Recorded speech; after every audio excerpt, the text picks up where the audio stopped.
So I got a call the other day from a friend of mine who works for an agency, and he said, I have someone you have to meet. I think you'll really click. She's very interested in what you do with Meet the Biz and about Performing Arts Studio West, and she'd love to connect. And so we met via Zoom, and I fell in love. She is a stunning spiritual soul with a heart of gold and a breathtaking actress whose each moment is so full and overflowing, and someone you've seen her and you can't keep your eyes off her. Her credits include Harry and Meghan, A Royal Romance, The Sinner, My Spy, Luke Gage and Jessica Jones, You're the Pest, Fantasy Island, CSI New York, The Unit, Parisa Fitz-Henley. Hello. Hi.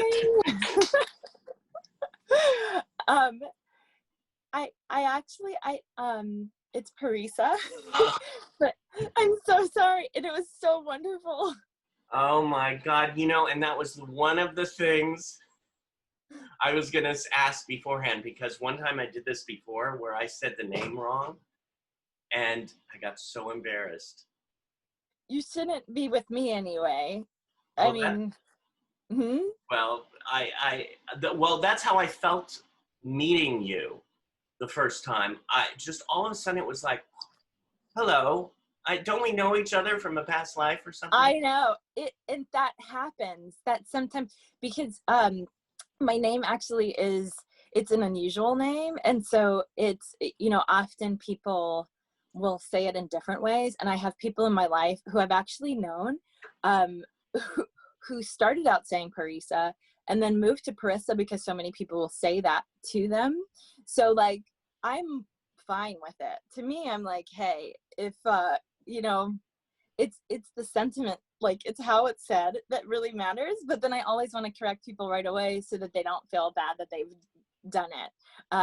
Because I always want to say people's names correctly, and I don't always say their names correctly. So, Well, thank you for that. And thank you for that. Parisa. Parisa. Like Teresa with a P, if it helps to remember it that way. Okay, thank you. That is lesson number 1. Always be sure you have the name correct. And you are an amazing and beautiful soul. You have been to Jamaica, Florida. You've lived there, in South Africa, New York, Los Angeles. Do you have a favorite? I have different favorites. I mean, for me, Jamaica is my heart, and I could cry right now. Just, I miss it a lot. I love it. It's a challenging place to live at different times. But I guess so everywhere has its own challenges. Cape Town in South Africa was an incredible place. For some reason, it was the only place where I felt it was easy to have a very balanced life. But it's also a life that, that is a place with a lot of complications and contradictions. And so it's a life where, living in the city in particular, for me at the time, I still had to be really mindful. But yeah, I mean, there are just different places. I like places that have a lot of different influences in one space. So the Caribbean, South Africa are places that have lots of that. Right. Now, you said something that led me to, you said a balanced life.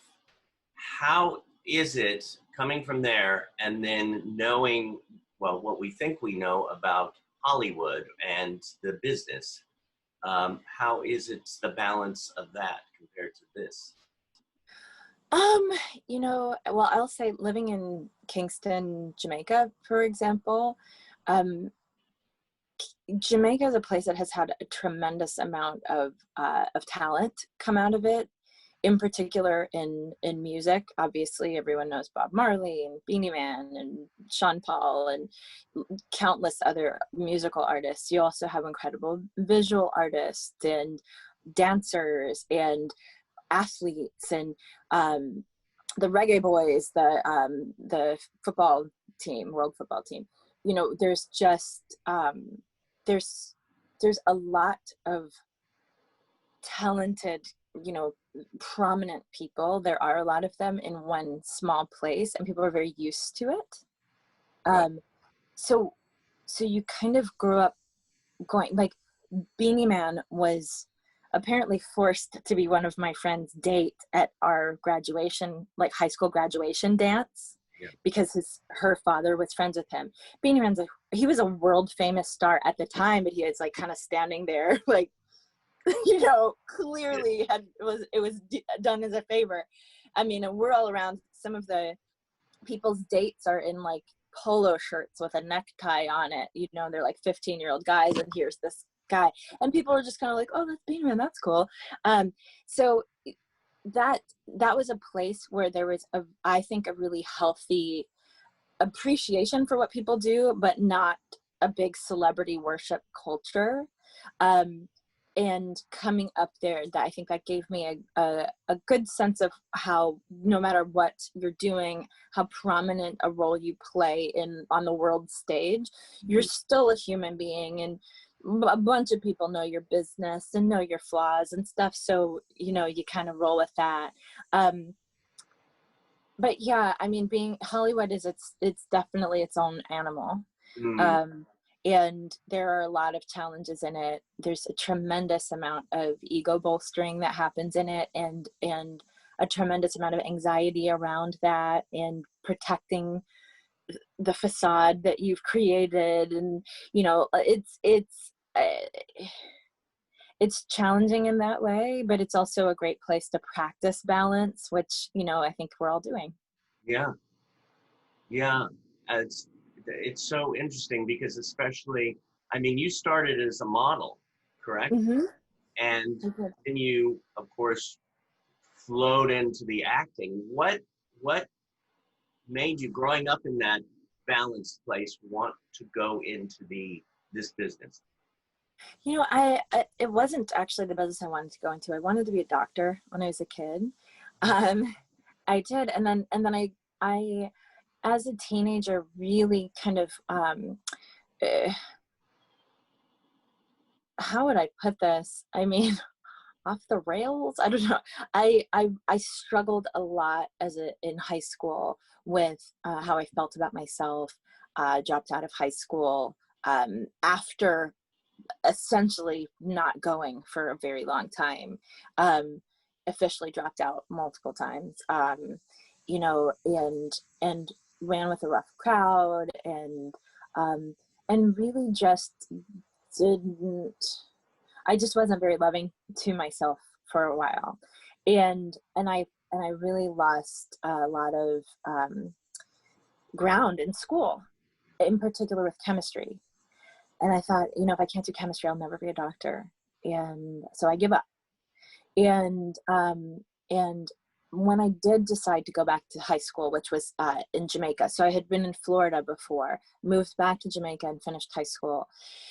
Then I was really ready to focus, but I felt there was no way that I would catch up in chemistry. That was the one thing. Yeah. Like I had a class that was human and social biology, which was essentially like principles of it was like public health and anatomy. It was a delicious 2-year class, and I loved it, but I was like, I'll never be a doctor because I can't do chemistry. So I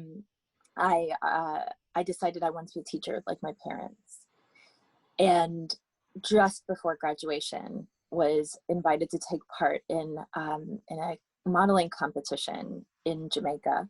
And I thought, well, this could be a cool opportunity. And one of my best friends was doing it. So, or actually she was a friend who became my best friend through the process. And so we did it together and had an amazing time. And I won a modeling contract and a trip to Europe and New York. And And so I said, I'll give this a few years. If it works, great. If not, I'll just go back to school. And it kept working.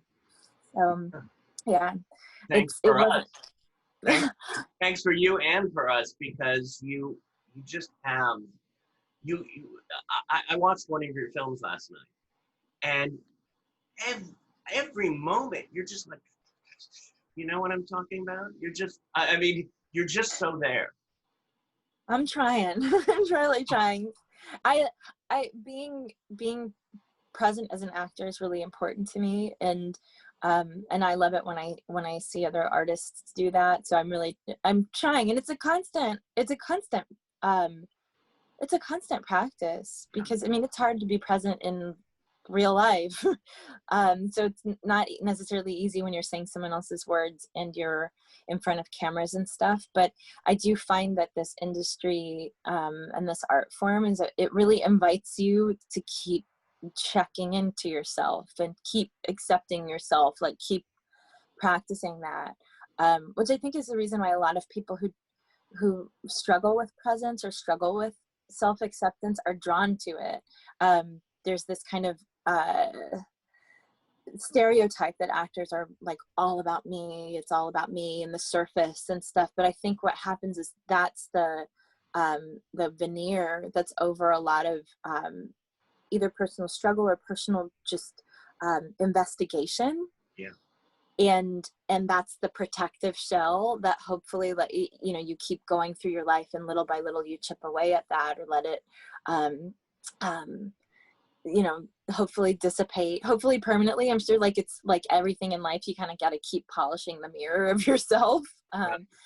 Gets dusty. Well, it's so interesting too, especially working at Performing Arts Studio West and connecting with the amazing actors and performers there. And then reminding myself when I see them, climbing the ladder or flying to their next journey in their creation, if that makes sense. I see that you're coming. I mean, I even wrote down, you seem to be a very spiritual person, and spiritual seems to be really connected with self and being good with yourself and taking care of yourself. Yeah. Yeah. Yeah, I agree. I mean, I'm trying. I think maybe it's not a humble opinion if I'm thinking about other people, but my opinion anyway is that we're all spiritual beings. Right. And life is kind of about discovering just how much we are. Right. Because I mean, even we're born into this world like fresh and juicy usually, and then we expand and expand and expand, and then we like literally start to wither away until we go. But as our bodies wither away, our inner self continues to grow, and I feel like that's the part of us that is eternal, and just continues to develop as the body kind of goes away. And so I do think that it's a process. Like I think our spirit is our true self, our soul is our true self, but that the bodies we're born into, the temperaments that we develop, the experiences that we have in life are about our, they're all there for our spirit's education. Yeah. So whether our failures, our successes, which are both perceptions anyway, because I mean, I don't know, for myself, some of the best things in my life have come from some of the very, very worst things. Like that's just the way that life kind of works on you. And so I'm trying to be a spiritual person. I'm trying to acknowledge it more in my own life. I really think that, I mean, you're teaching me right now as I'm listening to you about how, growing up wanting to be an actor, quote, the actor, and being on stage and this and that. And as through my journey, I've become more in touch with me. I went through those struggles at one time where it's like, oh my God, I'm not going to be what I thought I was going to be. But thank God, because I'm in such an amazing place right now in my life. Yeah. Through that journey. So here I'm getting a little emotional again. I get this way once. Right. I I see sometimes the struggles of myself in the students as well, and I understand what they're going through. But by hearing what you have gone through, just a little bit of it, it's okay. It's going to be okay by accepting who you are and bringing that into your art. Absolutely. And I think also really owning that it's art. Forgive me, there's a gnat trying to enter my face. I think its cousin is in my room. Okay, perfect. I'll say hi, guys. Hey, come on. I think that we have to constantly question what society is telling us is valuable. And it's not society's fault that it's wrong a lot. Society is not it's a growing and changing thing, but it's not, a nuanced being. It's the collective. It's sort of the, like, the average of us as a collective. And so when society goes, society looks and says, Meryl Streep, when I look at her, she's great, she's amazing, and everyone should want to be like that if you're an actor. Right.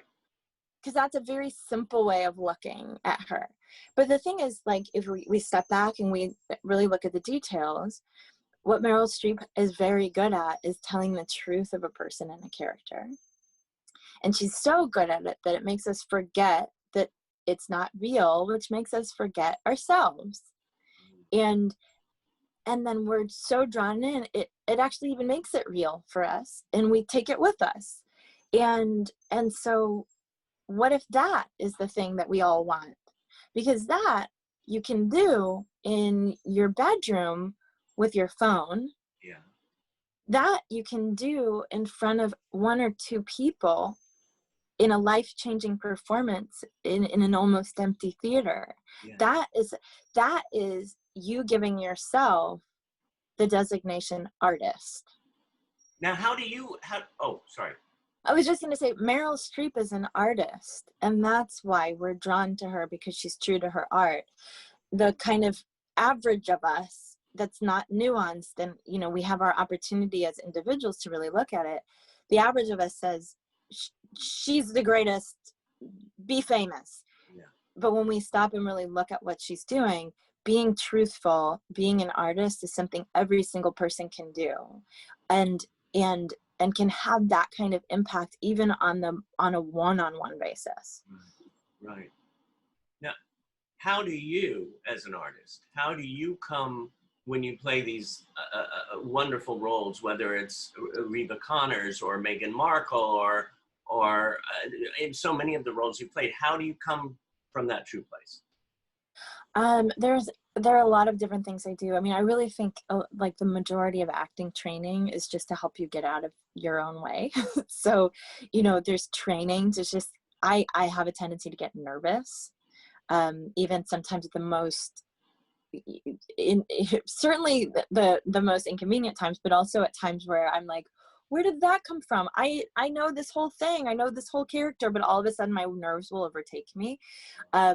So, to be truthful for me in that moment means I have to sometimes practice how to return to my calm self. So it's like meditation has helped me. Being in uncomfortable situations and learning to get through them has helped me, both like as an artist and also just in my life. I try to pay attention to experiences that I'm in my own life so that I can apply them to my work. And that's even making a distinction that's unnecessary, but it's like, like I try to see it all as one thing. What else helps? Sometimes prayer. I think art, the creation of art is a prayer, but sometimes I need an extra prayer of just like help, because I feel myself getting in my way. Sometimes a really, really effective really helpful tool for me has been to pray for the entire production, especially for auditions, to just say like, pray for everybody in the audition room. Yeah. Pray for the producers, pray that the highest good of that particular production is achieved and that I can do something to help that happen. Yeah. Because really, the energy of trying to get a job or get something right is not a very creative energy.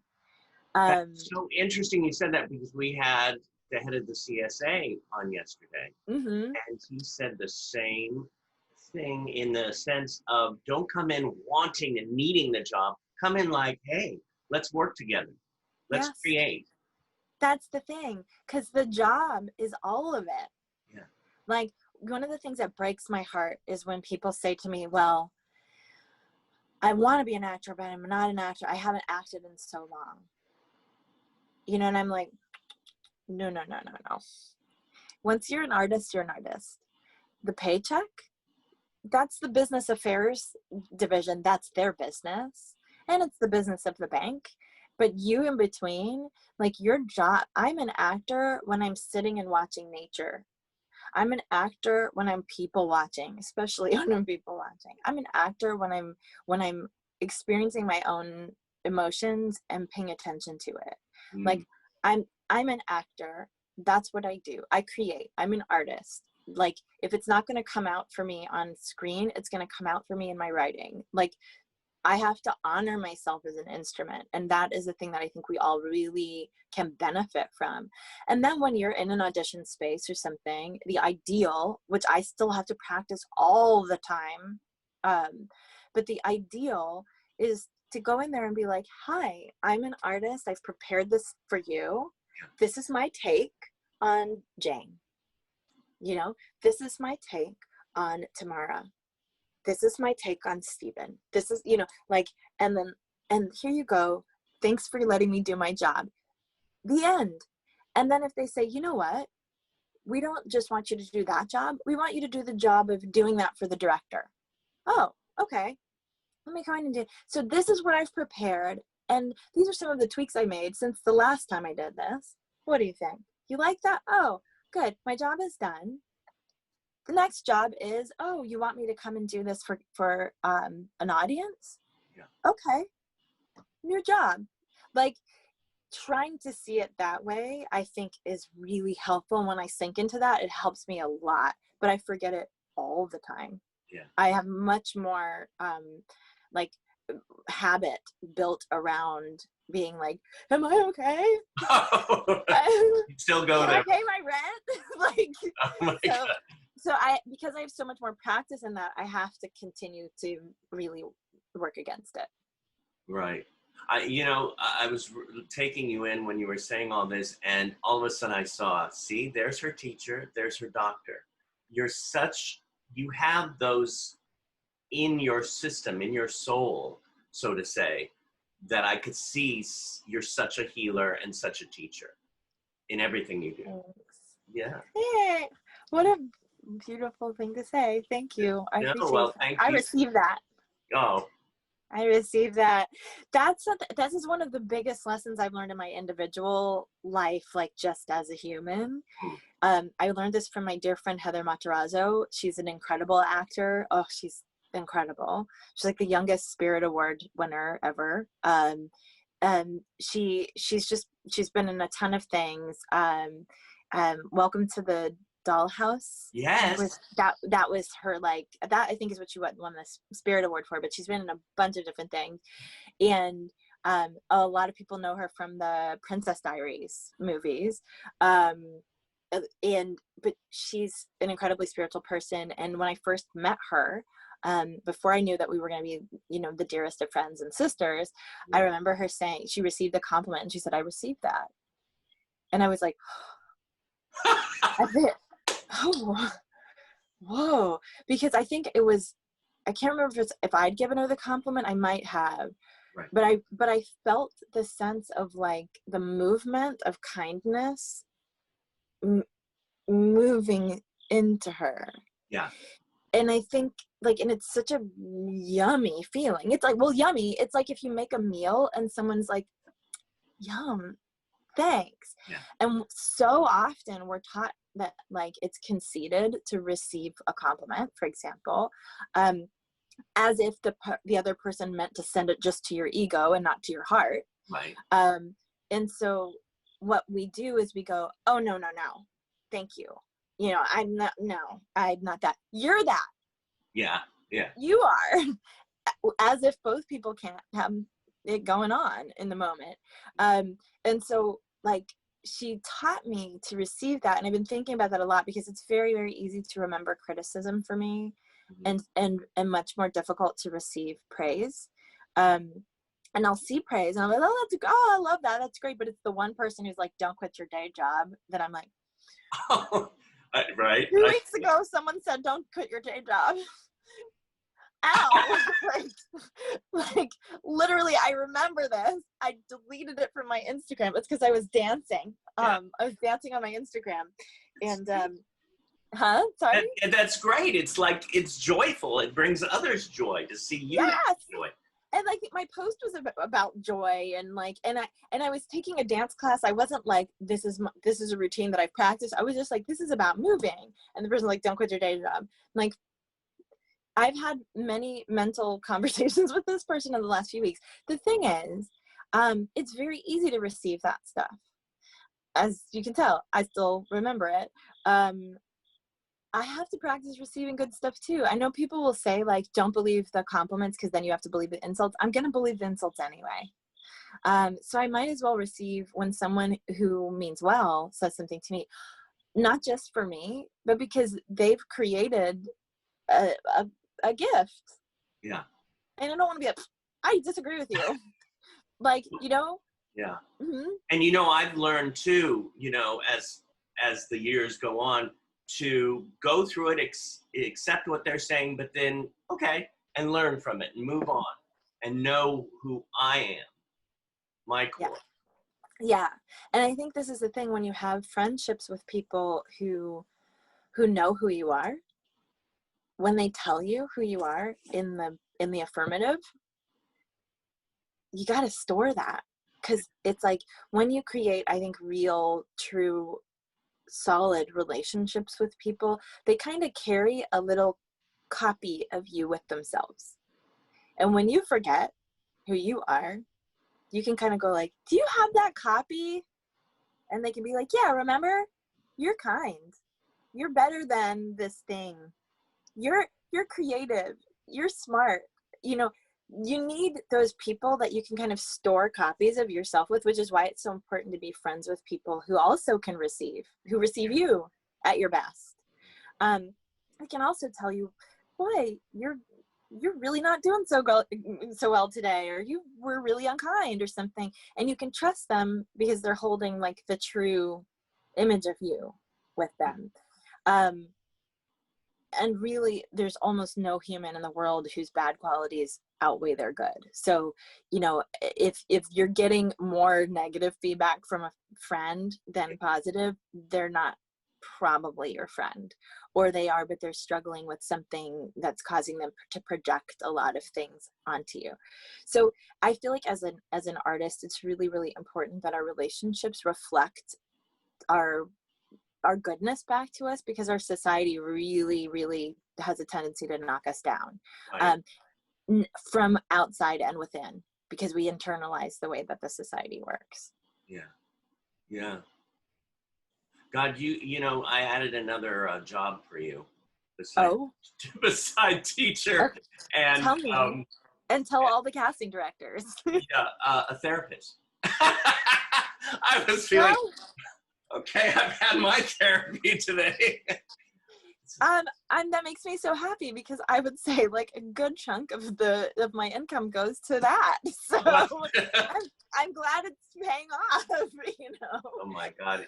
I tell you, it's good to have a good therapist. Or 10, you know. Right. I mean, I've had a few that were like, but as I look back, but I know, anyway, enough of my therapy. God, I could spend hours with you. I mean, I have all these questions about your different roles, and I can answer faster. I know, no, I love this because we're flowing with it, and you know, whatever time we have today, we have, and it's coming. It's such a learning, and it's coming from the heart and learning and the mind. You know, I'm going to jump back when you were talking about Meryl Streep, and you know, I know, right? Just the name. I'm like, oh, yeah. Streep, you know, those one Streep, Streisand, you know, Garland, you know. Anyway, and we are brought into Hollywood a lot of those times. When I first came to Hollywood or LA, that first year I was like, still like, who's that? Who's that? So, and I luckily got my mail at a. I'm remembering embarrassing myself at one point, but that's another story. Oh, you had that? Well, you know, so I'm going to my mailbox, right? And I didn't even, this is how sensitive I am sometimes. I go to my mailbox and my heart starts going like this. I'm going, why are you doing that? And then I look up and I just see the back hair of this gorgeous woman, but I don't see her face. And I'm going, oh my God, is that her?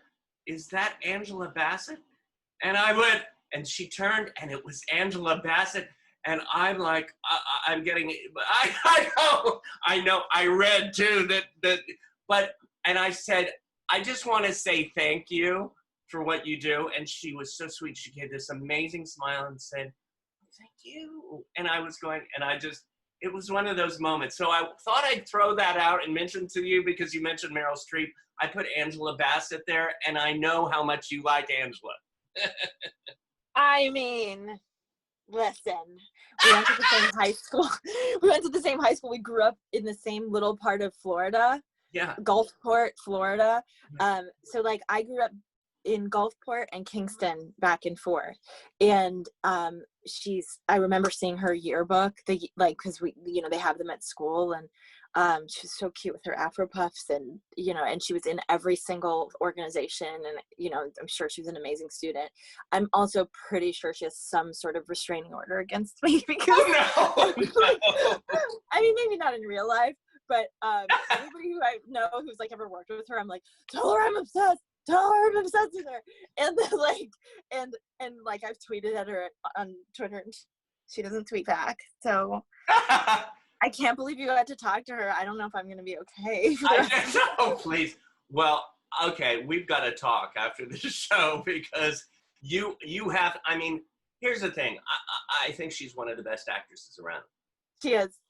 That being said, I also picture you on that stage someday at the Oscars getting an Oscar because you are, I almost said effing. Can I say, yeah, I'll say effing brilliant. You are so amazing from the few things I've seen you in, because I know you've done so much. And just even more than that, your humanity and how you connect it with your work. So that's all I have to say. I'm excited. I'm going to be excited watching that on TV, and maybe I'll be in the audience that year when you get up there, and I'll go, yay! Thank you. That's so lovely to hear. God willing, I really, I think there's a lot of talk about awards and how important they are and how unimportant they are and stuff. And I think, just trying to do the best work you possibly can, like really trying to seek excellence is something that we're drawn to. And then hopefully, sometimes awards reflect that. Sometimes they don't. Sometimes you're like, wait a minute, that person was excellent here. That person's pretty good. Why did they win a thing? Right. And that person just got ignored, because we know, with racism and sexism and all of the isms that we're experiencing, sometimes the person who's best for something is overlooked. A lot of times that happens. But I will hold that vision with you. Yeah. And because that'd be really fun. We'll see. Gosh. Yeah. I mean, like I said, I have these questions about all the different, I mean, even Ashley Anderson, one of the students has a question, which I'm going to throw out in a minute, but Okay. who just came on was an amazing, wonderful man here, DAMIEN HODGE. And Damon? DAMIEN Okay. HODGE. And he is Director of Support Services at Performing Arts Studio West. And he is here today. Hi. Hi. How are you? I'm so good. How are you? I'm great. Thank you. Oh my God. Look at your background. I know. I'm hiding from the real room is like maps and kids stuff. It's like a kids learning room. So, you know, that's what happens when you got kids. You have to give up everything for them. And my man cave is now their study area. So. Wow, that says lovely things about you as a dad. Thank you so much. I'm so happy to be talking to you. I'm such a fan. Oh, thanks. Thank well, you. I told, of course, everybody that you were going to be here, and Damien said, "What? Who?" I'm not even listening when he's talking about people, but I heard your name and I was just like, oh my God, I'm going to be there for this one. Oh, man. Yeah, well, no, Midnight Texas was like my show right there. Yeah, so. I love Midnight Texas so much. I know. I like the weird supernatural science fiction-y stuff and weird. I mean, what are you saying? It's not. I'm not calling you weird. You know, I'm just saying that. You know. No, I know it is out there. I love the show. Love the show. I'm so sad that they didn't keep it going. Oh, I really loved it too, and I like anybody who's a midnighter. I'm like, I love you to your core. It was awesome. Your character was super dope. I just liked the change, the evolution that you went through from being the Miss Goody Two Shoes, white lighter type, and then you just went dark, and it was just like awesome. Okay, I'm loving this. Just hearing this. I loved it too. Man, it was really fun. I would have loved to have seen more of her story, and you know, me too. It was interesting. Her background was really, you know, getting into her family history, and it was just really interesting. I was hoping that, you know, because she was starting to come out. Starting to come out. And they cut me off at the knees. I was hurt. They like I always wish somebody would like petition for making a movie or a new one more season. I just knew that you guys would have gotten Netflixed. You know, that's what I call it when people get picked up by, and it just becomes better when it goes to Netflix because you don't have, you know, the FCC and things like that. You know, where you can say what you really mean and not have to code it for a prime time. But and then what was funny, you know, after that show, you know, I started seeing other things, and one night The Sorcerer's Apprentice was on. Oh shoot! Yeah, and I was like, wait a minute, that's her. So yeah, you're awesome. Yeah. Yeah. Thanks so much. And I heard that you sought us out, and it wasn't the other way around, which was really, really, really dope because you know, we always try to get people in the industry, you know, to come to the studio and you know, just kind of check us out and see what we're doing. Most people, well, everybody that comes to the studio, once they see it and everything that we're doing, and especially with what we have, they immediately want to be a part of it in some way. And you being very proactive is awesome because we need, you know, more voices in the industry to help us get our performers with disabilities out there. And we really appreciate you for that.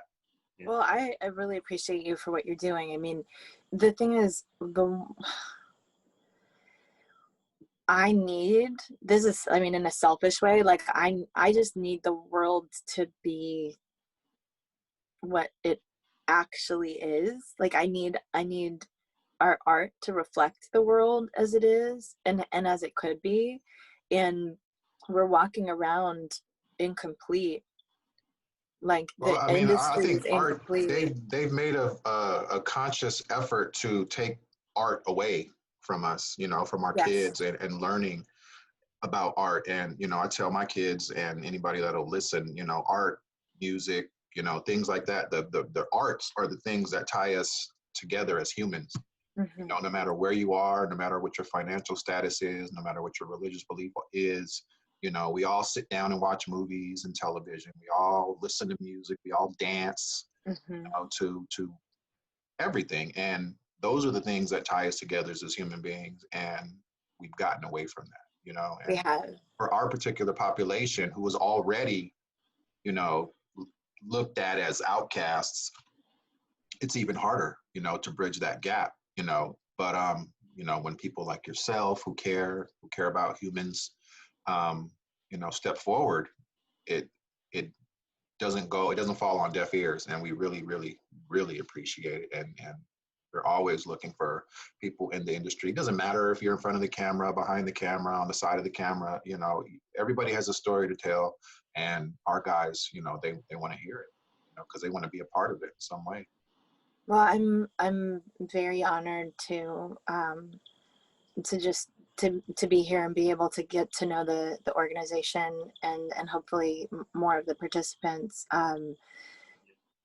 because yeah, I mean, there are priceless stories that they have within themselves that are missing they're just missing. Yeah. And because of the short-sightedness of our industry, the decision makers in our industry, and you know, and really related to the, you know, the issues around what holds us back as a nation and as a world. We don't understand the value of human life, and we don't understand really what it means to be human and the fullness of it. And so we have this very narrow idea of what able looks like, Right. super narrow, and what normal looks like, and all these kinds of, like, there's a societal myth of what we are that's so incomplete and is starving everyone. And one of the things that happens in particular with, I think, with people with disabilities, we don't realize as a whole, as a society, how much people with disabilities have made life infinitely better for everyone. We're not acknowledging the contributions.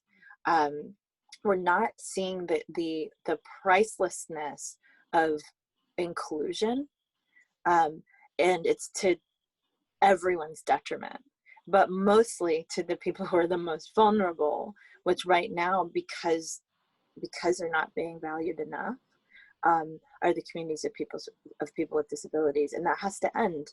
Like, the world that we live in is falling apart because of these kinds of attitudes, because we're desperately in need of each other, and we don't acknowledge it.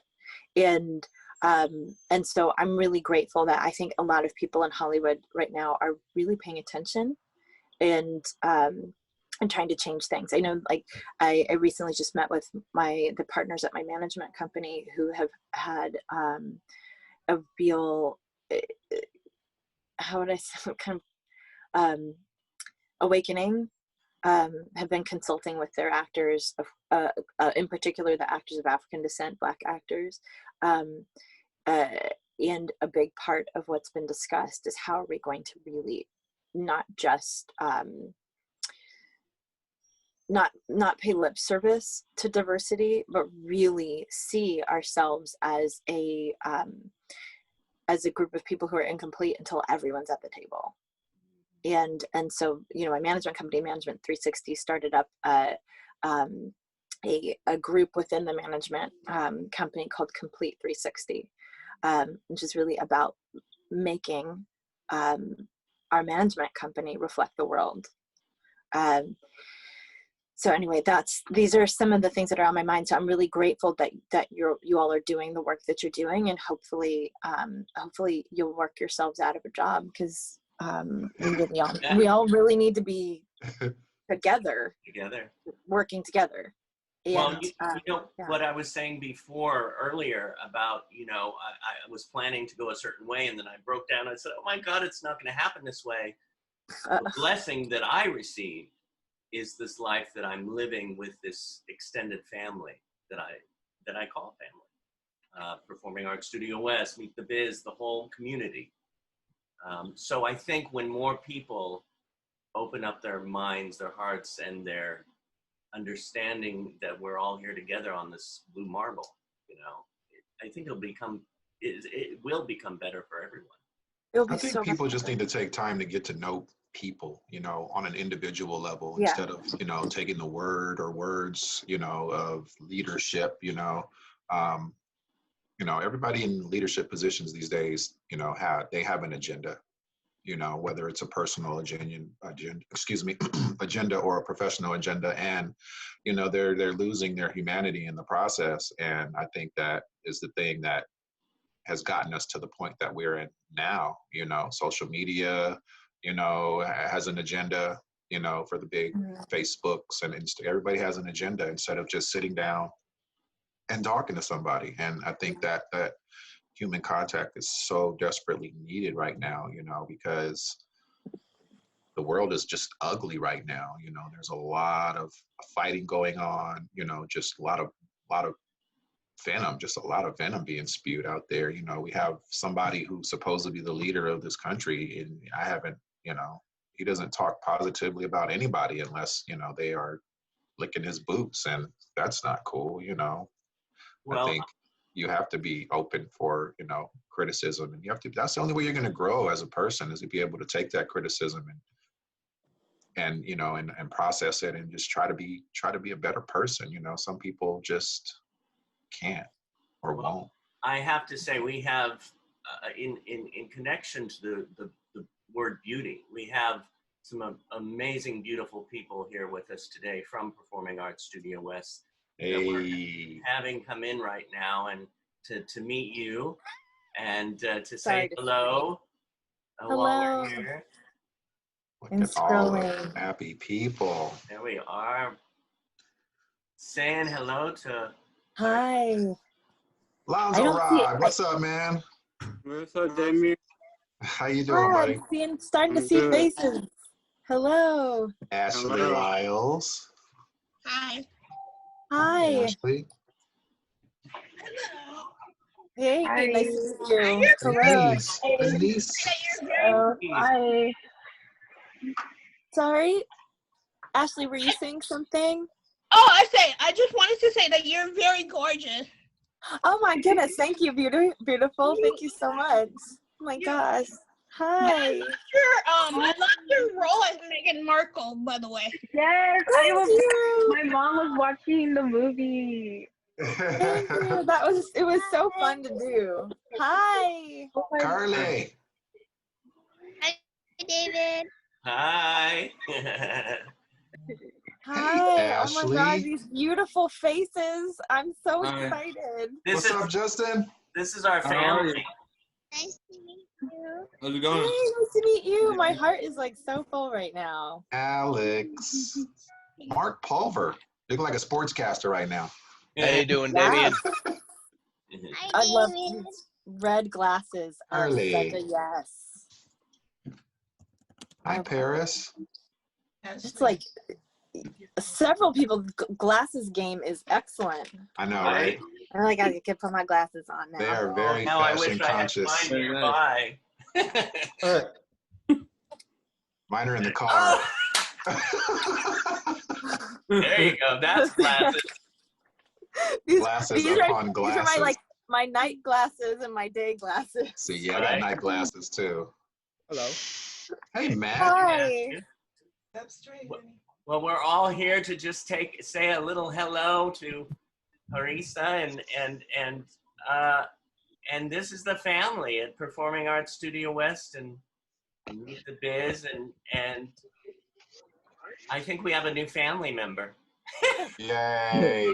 Welcome to the family. Thanks. I'm so honored to just be with a bunch of young artists. It's like my favorite. So like, yay. Thank you. I'm just like so happy to see you all.